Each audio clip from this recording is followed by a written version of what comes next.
திருவெற்றியூர் பெயர் காரணம் பார்க்கலாம். முதல்ல புராண கதையை பார்க்கலாம். பிரளயம் வேண்டாத பிரம்மதேவர் சிவனை நோக்கி யாகம் வளர்த்துறாரு.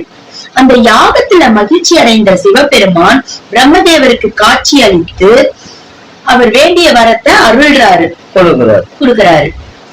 என்ன வரம்? பிரளயத்தை வராம நிகழ்த்தாம தடுத்து ஒற்ற விலகச் செய்தல். அப்படி செஞ்சதுனால திருவொற்றியூர்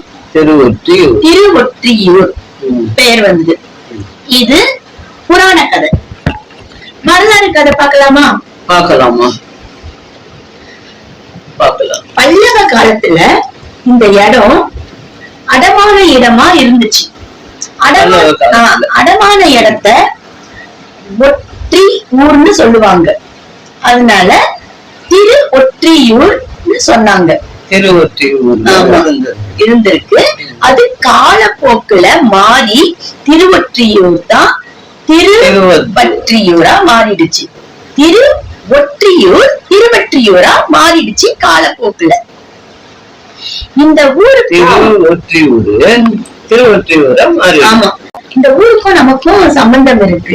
எப்படின்னா இது எங்க அப்பாவுடைய பூர்வீக ஊர்.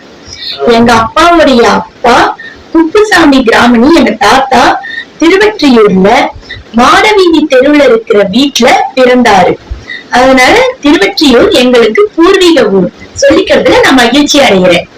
இந்த பதிவு உங்களுக்கு பிடிச்சிருந்தா லைக் பண்ணுங்க, ஷேர் பண்ணுங்க, சப்ஸ்கிரைப் பண்ணுங்க, மறக்காம கமெண்ட் பாக்ஸ்ல கமெண்ட் பண்ணுங்க.